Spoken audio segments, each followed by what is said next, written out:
Dennis Pitta should be like a top 6 tight end off the board, and then he just got hurt. And then like he was going to come back, and it's like, oh, Dennis Pitta's coming back. You're listening to Let's Talk Fantasy Football, where men of fantasy genius have realized, hey guys, we don't need real football skills to dominate on the fantasy field.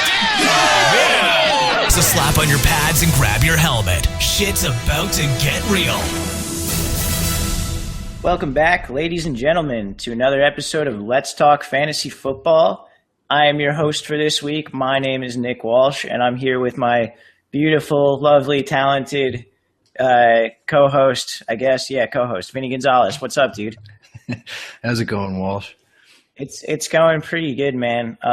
We got the Warriors game tonight, so we're gonna get this done real quick and watch the Warriors win the NBA championship. I'm getting a little bit sick, so I don't sound great, but you know, we're gonna go through it. We're gonna push through it because that's what we do, dude. You sound fine, Walsh. Oh, well, thank you. So guys, I just want to mention, Let's Talk Fantasy Football is brought to you by the No Halftime app. The No Halftime app isn't your typical fantasy sports service. You get to create the one-on-one fantasy matchups, and if you use code LTFF when you sign up, you get a free sign-up bonus. Going into the podcast, basically, tonight we're going to go through some news, break down like what it means really for fantasy. It's probably going to be a little bit shorter than our usual soirees, but you know that's all right. So Vinny, the important thing tonight is how many points do you think LeBron is going to get? I'm a modest man of modest expectations, so I'm going to say about 50, 55. 50 points? Okay. I'm going to say roughly 4. 4. Ooh. No, that's not true at all. By the time everyone's listening to this, too, the game will be over, too, so this will be completely irrelevant. But yeah, that's over okay. And Game 7 on Sunday. I don't think so, man. I think this is it tonight. Draymond's going to come out and kick everyone in the nuts on the Cavs and taking them all out, and the Warriors will win by default. So there you go. Johnny Mundo special all around. there it is. There it is. Lucha Underground reference number 1 on Let's Talk Fantasy Football. All right, dude. So basically, like I said, this week we are going to be going through some news, but next week we will be starting our division-by-division breakdowns, starting with the AFC East. So just keep an eye out for that, guys. We'll be putting out 2 podcasts each week. Each individual podcast is going to go through 2 teams in each division. So over the next 8 weeks, we're going to be breaking down every team, every division, every player you need to have your eye on. Just keep an eye out for those. I think those are going to be, a lot of good discussion, a lot of really good resources in terms of where you should be looking this fantasy season. Vinny, you got anything else before we head right on into the news? Let's get it going. All right, dude. So first of all, as everyone knows, we are probably the biggest Darren McFadden fans who have ever existed. Darren McFadden broke his elbow, reportedly in an accident at home. I heard it was he dropped his phone and tried to reach down to catch it before it hit the ground and just fucking broke his elbow somehow doing that. Did you hear anything different there? That's exactly what I heard, and he did it because he's Darren McFadden, and he was only lucky enough to play all those games last year. It was some divine miracle, but I guess he's back to being his old self just in time to possibly get cut by this team now if Lance Dunbar comes back healthy. Yeah, right. That does seem about right. So McFadden's out about 2 months, which means he's going to miss a lot of training camp, but he should be back for, the end of the preseason, the regular season. What do you think this does for the rest of that backfield? Are you upgrading Alfred Morris or Ezekiel Elliott or any of them? Yeah, I'll bump everybody up. That includes Lance Dunbar. I haven't heard too much on Dunbar, but I'm assuming once he gets back into it, he'll be a PPR value of some sort. I think I'm coming around to Elliott. I still don't think I'm willing to pay the price people are doing. And Alfred Morris, I think, is being drafted super, super late. Was he at 52? He's in the 50s right now for RBs. I don't know. I like Alfred Morris a lot. I think he's a nice value later on. I know you guys were talking about how you don't really like him all that much. Yeah, I mean, if McFadden is, and like you were saying, like, I think there's a decent chance McFadden gets cut just because of, the situation with this, and now he's not going to get the reps. If that does happen, then I think Morris is probably being drafted where he should be because, he is one injury away from being a first and second down back on a primarily running team if McFadden's no longer with the team. And I'm starting to come around more to the idea of Ezekiel Elliott, being worth it in that early stages. I'm still not entirely sure where I value him, but we'll see. Anything else on the Cowboys, or should we move on here? I believe that is it. All right, man. So over to Tennessee, we're really hitting all the topics that the audience demands. Talking about Tennessee wide receivers right off the bat. So Tajay Sharp, who was their 5th round draft pick, is going to open camp starting on the outside alongside Rashard Matthews and Kendall Wright. So basically, Mike Mularkey has come out and said publicly that he hopes this motivates Dorial Green-Beckham and Justin Hunter to work hard and really earn it throughout training camp. But is this something we need to think about? Because I mean, Justin Hunter, who cares? But Dorial Green-Beckham's being drafted in the 8th round right now in 12-team PPR leagues. Yeah, I think a lot of people had him on their sleeper radar, me included. Not overly ambitious in that way to go out and get DGB in round 8, which he's being drafted right now. I'm definitely going to keep an eye on it. I don't know. There's some weird shit going around in Tennessee. I don't really know what to think of the wide receiver situation and the running back situation as well. But DGB, I'm definitely probably going to lower because this doesn't sound all that great that, a rookie is going to be already thrown into the starting lineup to start the camp and all that. Yeah, no, absolutely. I agree. And DGB is one of those guys who he's definitely going to be used in the red zone, but if he's not going to be in the starting lineup, 8th round is high to pay for him. And again, we'll see how it plays out through camp and preseason. I would be more surprised. I still think DGB is going to be a starter when it all shakes out because he's so talented. But we'll have to keep an eye on it and see what happens. Over to the Ravens. We've got Trent Richardson having arthroscopic knee surgery, and it will miss, quote unquote, some time. The likelihood that Richardson was going to do something this year was slim to begin with, but I'll admit I was kind of getting intrigued by the idea that if he comes back and is motivated and is in shape, that he could do something because talent was never the issue with him. It was the work ethic. So is the comeback over here? Should we just forget his name completely, or is there a chance that this can happen? Possibly it might be over, but I'm going to keep my eye on it. Ever since we heard he got back in shape, he kind of did the Eddie Lacy transformation and was just shredded. And you're just all right, this dude could possibly come back and have some value. And he was getting drafted way late in drafts as people's last picks or so. So, yeah, not really. I'm trying to think who's there? Justin Forsett. I can't even name the other guys right now.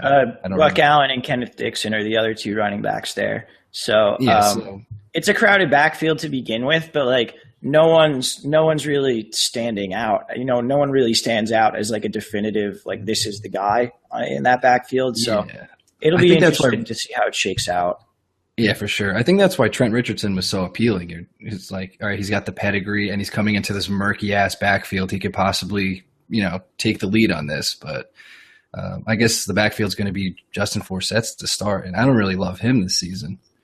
No, I can't say I love any of them unless one of them really takes a hold of that backfield during the preseason and training camp, situation. But yeah, we'll see. Ravens backfield is a bit of an enigma, as is their wide receiver core, which that's what we like to call a little teaser for later in the podcast. All right, so we've got Pete Carroll up in Seattle. Says he absolutely expects Jimmy Graham and Thomas Rawls to be ready for week 1. However, neither of them currently have a timetable. They're just absolutely going to be back week 1. Shrek and I talked about Jimmy Graham a little bit last week, but what are your thoughts on Jimmy Graham going tight end number 9, pick 8, 4th pick in the 8th round in 12-team PPR? I think you guys summed it up pretty well, saying that people are going for the name.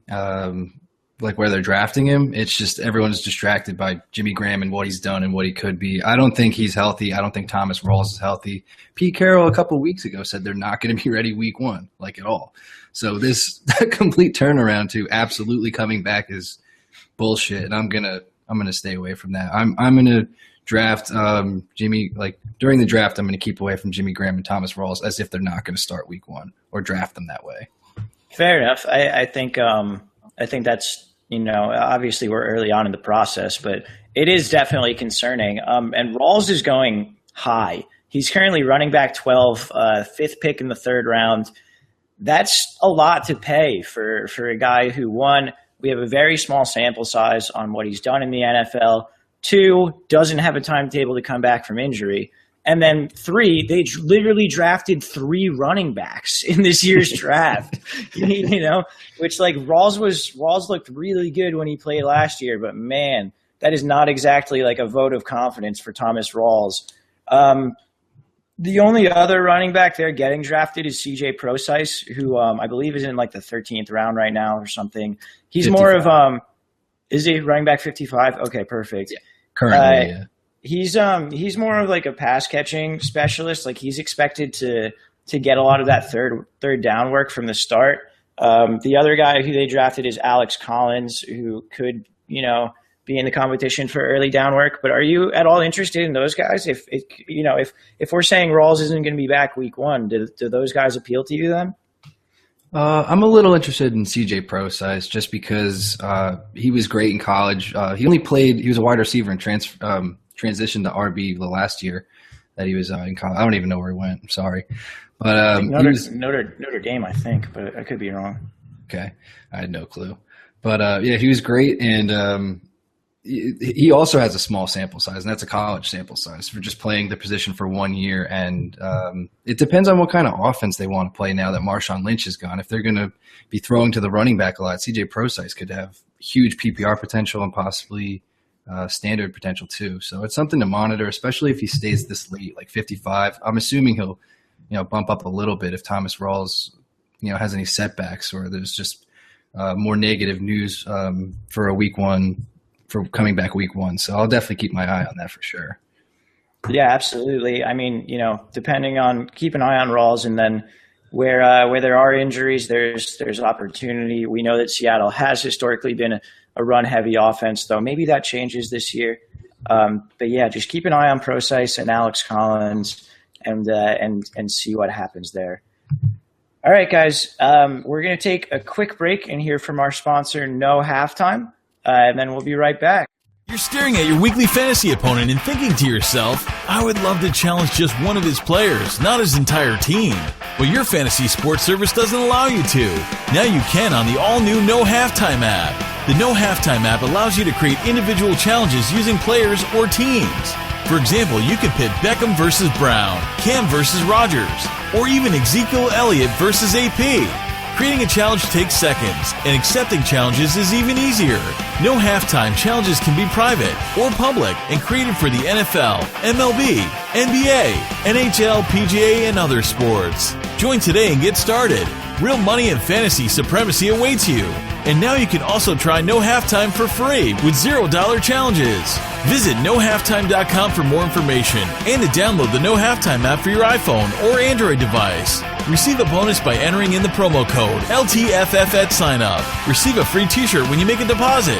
No Halftime, where the fantasy sports season never takes a break. All right, thanks again to No Halftime for sponsoring the podcast. We're going to get right back into the juicy fantasy football news of the week. And we're going to get into potentially the juiciest by talking about tight ends on the Tampa Bay Buccaneers. So, Vinny, the Bucs coaching staff continues to talk up Cameron Brate, who was initially undrafted out of Harvard at the tight end position. ASJ is currently being drafted in the 11th round as tight end 14. What's your opinion here? Are we believing the Cameron Brate hype? Should we stay away from ASJ?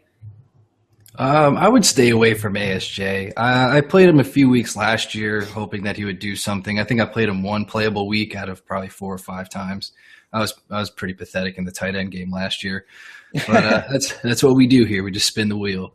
To be honest, I don't know much about Cameron Brate, so if you want to talk about him, I know you love your tight ends.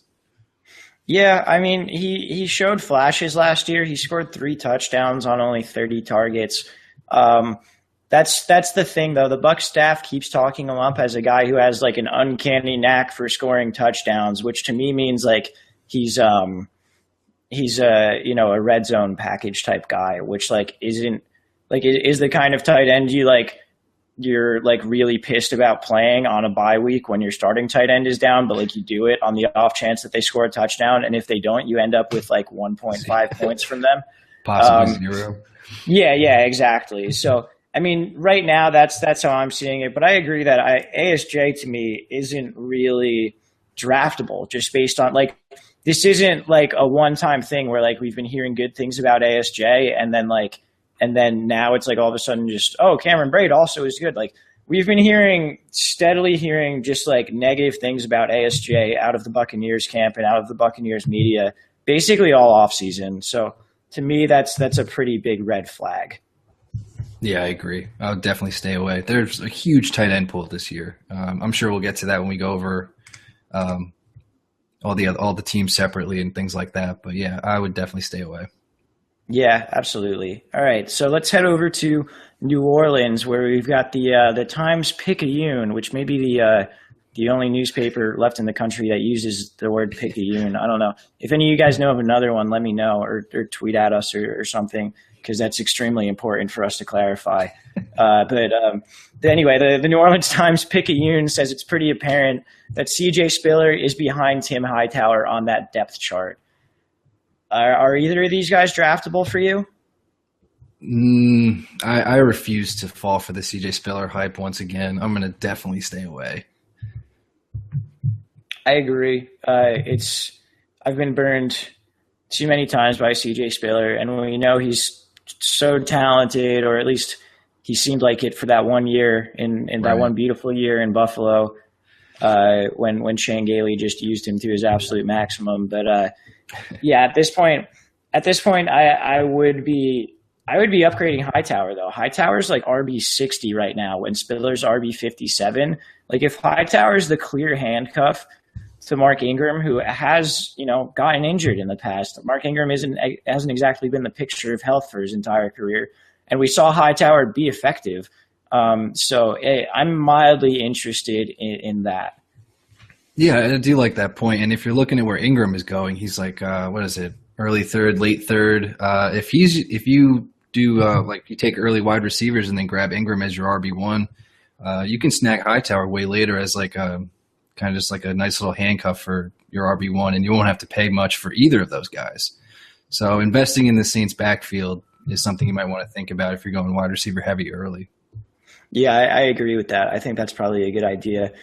Just so everyone is aware, the Saints also do have Travaris Cadet back on their roster after his year-long,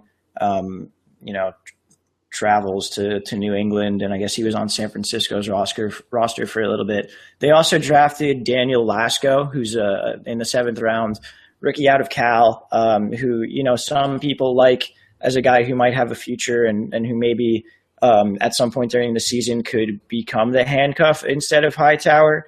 But that's something that's a little difficult to predict right now. So just be aware that Daniel Lasco and Travaris Cadet are things and do exist on that roster at this point. All right, let's talk about the Bears backfield, because this is actually, to me, this is a very interesting situation where Matt Forte has left, and the Chicago Tribune, their writers, believe that the Bears will employ a running back by committee with Jeremy Langford as the lead back, but also with Kadeem Carey and 5th-round rookie Jordan Howard also factoring in. Langford's currently going mid-4th round, running back 16. Howard and Carey are not being drafted in 12-team PPR. What's your opinion on these guys and the backfield as a whole? The backfield as a whole is disgusting. I hate, like we always talk about how John Fox is a dick. And this is going to be a thing all year where it's just going to be a running back by committee and you're not really going to know what you're getting week to week. I can see it already. Jeremy Langford is being overdrafted and overvalued already, I think, from those huge weeks that he had. That saved a lot of people, fucked a lot of people over and stuff like that. So I do not like Langford this year whatsoever. I'm going to lean more towards Kadeem Carey, who was already sniping some carries and had a decent amount of touchdowns for getting a little bit of work and kind of was their goal line guy towards the end of the year. So I'll target him, especially if he's not being drafted. That's kind of crazy. Yeah, I was really surprised when I saw that today because I was honestly expecting both Carey and Howard to be drafted with the idea that I thought that was like a common thing that like people thought the Bears were just going to go running back by committee. But right. Yeah, so why wouldn't you throw darts at the other two dudes if Langford, is going to be giving up somewhat like they're guaranteed to give up Langford carries? So yeah, the other thing there too is that Langford, while he was very, very good in the pass game, was below average in the run game last year. Average under 4 yards per carry, which I know isn't the be all end all of running back measures, but he just wasn't great as a runner. So he's going to get passing down work. He's going to be in there, but I wouldn't be surprised to see Jordan Howard, take some of that work in between the 20s. And then, like you said, Kadeem Carey, for whatever reason, seemed to be getting the lion's share of the goal line work towards the end of the year last year. So those things matter and are just things we need to keep an eye on as preseason and training camp go on. You got anything else on the Bears backfield? No, I just think Kadeem Carey is the guy to own there. Who would you want? I can't justify Langford at that price. I guess by default it would have to be either Carey or Howard. And if Carey's going to be getting the touchdowns, then yeah, give me Kadeem Carey. Yeah. It's a weird situation. That sucks. But what can you do?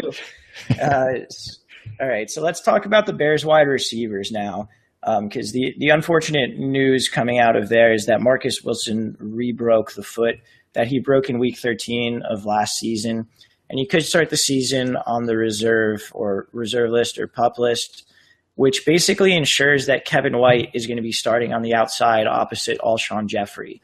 Now, Kevin White's currently going fifth pick of the 7th round, wide receiver 33. What do you think there? Is that value for Kevin White? Can we trust him after he sat out his whole first season? And does it affect Alshon Jeffrey at all? I think the Kevin White price right now is good. I can imagine this is going to rise, so you're going to have to figure out if you're willing to pay the price for a guy who didn't play a snap last year. I mean, the dude's talented as all hell, but if you're going to be giving up, 7th round, you said? Yeah, mid-7th. There's probably still some guys that you might want to consider over Kevin White, but if the value's right, he could have a great season. As far as affecting Alshon Jeffrey, I just think he'll get more volume. Jay Cutler's just going to keep throwing it to him no matter what. So I think Jeffrey's value kind of stays where it was, which was wide receiver 1. Yeah, I agree with that. Alshon Jeffrey's currently wide receiver 10 off the board, mid-2nd round.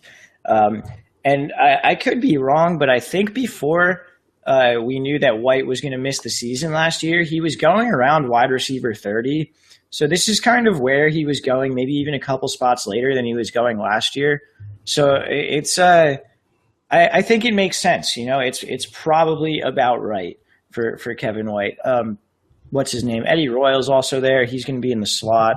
Let's see if he's getting drafted. He is not currently getting drafted. I doubt it. Yeah, I don't really want to be the guy drafting Eddie Royal this year. But I agree. But yeah, it'll be interesting to see how the Kevin White thing shakes out. He's one of those guys that I've had a very, very difficult time forming any sort of opinion on him at all throughout this. So let's move on to the Ravens. Vinny, we've got Rashad Perryman. First, he tore his ACL and was going to be out for the season, and then we were told he didn't tear his ACL and he could be ready for Week 1. So we've got him going wide receiver 48. Steve Smith is wide receiver 38. Kamar Aiken's wide receiver 55. Mike Wallace is wide receiver 61. Are any of these guys worth it? Do you want to take any of them? I definitely want to take some Kamar Aiken. He's going super late, and he was going off at the end of last year. This guy saved my season, so I'm a little bit biased. But yeah, I like what Kamar Aiken did, and Steve Smith getting drafted. I don't think he should even be drafted. We don't even know what his situation is. It's similar to like Victor Cruz last year. We don't even know when he's coming back, if he's coming back. And Mike Wallace at round 13, I'll consider touching Mike Wallace, but probably not. Nothing. That's pretty fair. I'm having trouble too. This is one of those situations where it's very important to see what happens in the preseason, because Steve Smith, who knows what he's got left in the tank coming off a torn ACL at age 37. Then again, Steve Smith has been a crotchety old man for like the past decade. So, I mean, who knows? Like sheer spite could get him to like 60 catches and 900 yards this year. But Mike Wallace to me is interesting. Sorry, go ahead. Oh, I was just going to say, another thing in the background of all this, Joe Flacco tore his ACL. So what's he going to look like coming back? Yeah, that's another thing. You definitely got to look at this. And the whole offense has changed. Like Ben Watson's their tight end right now. They have like 3 tight ends, but he'll be starting. So they're going to have a totally new offense. Have you seen they're talking up like Pitta as potentially coming back? It's making it's making me like depressed because like I want to start like believing in Dennis Pitta, and like I'm like, no, don't believe in Dennis Pitta. You can't do this to yourself. No, but not again. We did it like 3 seasons in a row. Yeah, I think it was 2 years ago where me and you both were just like, Dennis Pitta should be like a top 6 tight end off the board, and then he just got hurt, and then like he was going to come back, and it's like, oh, Dennis Pitta's coming back, but no, I don't know. Yeah, you're right. That whole offense is really, really difficult to parse through currently and to figure out where things are going to happen. But like, there's going to be production to be had. So correctly identifying or even just getting kind of like luck boxing into like, getting the right Ravens on your team could really, really help you out. Yeah, agreed. And that's kind of like the corner Kamar Aiken backed himself into. That's a horrible metaphor, but Kamar Aiken had a lot of – it was like the completely wrong one. But Kamar Aiken found himself a whole lot of opportunity towards the end of the year there with all the injuries and whatnot. And somebody performed, and it was Kamar Aiken. He benefited from it. So it's going to happen again this year. Sorry, Walsh, I cut you off before when you were talking about Mike Wallace, if you want to talk about him. Oh, yeah. I'm just like, I'm starting to become mildly intrigued by Mike Wallace because we have seen him produce in the past, and we know he's really fast and he can blow the top off of a defense. And last year he was with a quarterback or like in an offense that didn't pass that much, and a quarterback who didn't really love to throw deep that much. And now he's got Joe Flacco, like who like his own, like, his redeeming quality is that like Joe Flacco throws bombs, So it's like if Mike Wallace can work himself into getting 75% of the snaps in per game, like he becomes an intriguing option to me, particularly that late. So again, just keep an eye on it because any one of those 4 guys could end up being in the starting 2 wide receivers. There's no really like there's no there's no saying who it's really going to be. Also, they drafted a wide receiver in the 4th round, Chris Moore, who is, he's not a guy getting a ton of hype. Is it Chris Moore? Yeah, it is Chris Moore. He's not a guy getting a ton of hype, but like they drafted him in the 4th round, and that's, I mean, it's not like a huge amount of draft capital, but it is something. So it'll be interesting to see where he ends up and how this whole depth chart shakes out. You got anything else on the Ravens wide receivers, or have we talked that to death? Yeah, I think we covered that. All right, Cool. So guys, I know this is a bit shorter than usual, but that's all we got for this week. So if you were expecting more, I'm sorry, but we wanted to give you guys something. The Warriors are about to tip off here in about 15 minutes, so I'm about to sit down on my couch and make some food and get pumped. But as I said earlier, next week we'll be diving into the AFC East. So you can expect 2 podcasts from us next week. One of them will cover, each one will cover 2 teams, and we'll try and go as in-depth as we possibly can. I'm going to say it on the podcast now, so I make sure I actually do it. But as we go through this, I'm going to be releasing projections for every single team, for every player, trying to go through and figure that out. So just keep an eye out for that. I'll talk about them on the podcast as well as release them in article form on the site. So just keep an eye out for those. I think the next 8 weeks are going to be, 1, a lot of fun, and 2, just have a lot of great information. You got anything else on that, Vinny? Or No, I'm all good. All right, man. LeBron wins. yeah. Well, suck it. Let's. I guess until next week when we dive into the AFC East, you guys have a good time. Enjoy all the celebrations when the Warriors win tonight, and we'll catch you on the flip side, dudes and chicks.